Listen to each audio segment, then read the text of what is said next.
Hey everybody, it's Spad here with this week's coaching prompt, and I'm really excited about this message. The last couple of weeks, we've been talking about how God, how the Spirit of the Christ, how the mind of Christ helps us to experience our lives in a way that's more joyful and more peaceful despite our circumstances. Today, I want to talk about where does God fit in around shaping our circumstances. And so this week's message is about the wisdom of committing our plans to God. And so part of this comes from this great little book that I've been reading that I found on my bookshelf. No idea where it came from.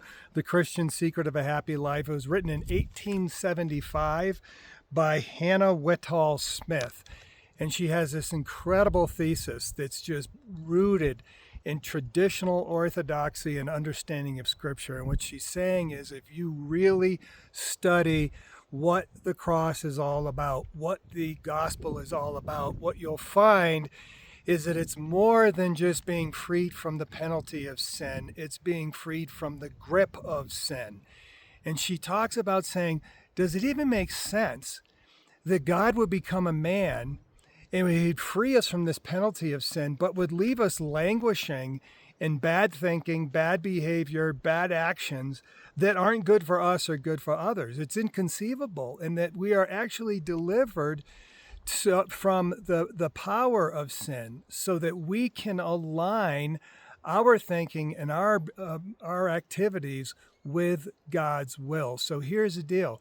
If you take your plans and you are convinced that it is consistent with God's will. And God's will is very simple. God's will is to reconcile people to him and to equip us, the followers of Jesus, the carriers of his spirits, to make it on earth as it is in heaven, to bring peace, shalom, mercy, justice to this planet.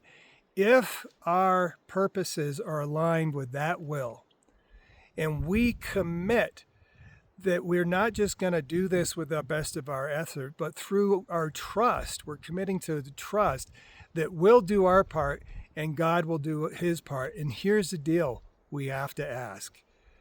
We trust, but we say, Lord, will you bring your power, your resources, your divine appointments, your provision to this project, to my life, given that it is aligned with your will. And so we trust he does the work. Now, I know Paul says, listen, I worked very hard at this, trusting on God's mighty Spirit. And so that's exactly, so we're going to do our part. He's going to do our part, his part. Here's the whole deal. It's kind of like what the old saying, without God, we can't. Without us, God won't. And so this is your coaching prompt. What are you working on? Is it aligned with God's will? And have you handed it over to him, asking him to bring his power to this initiative, to this effort, to your life?